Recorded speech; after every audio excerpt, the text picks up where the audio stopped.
Well, I've been dealing with a relay problem. I've changed these the blinker multi-function switch. Only one of the hazard lights come on the driver's side. The blinker, only the blinker comes on the left side. Won't come on the right side.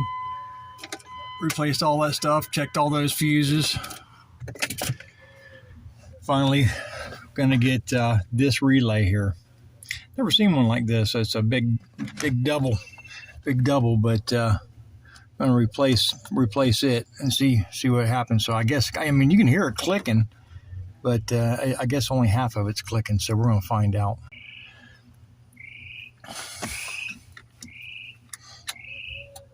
And that's the ticket. I should have been going with that relay. Now I heard relay a few times in some of my research, but a lot of times they're talking about this being out or a fuse being blown or whatever, and it just not the case. This wasn't the case. It was the relay. $117 for that sucker.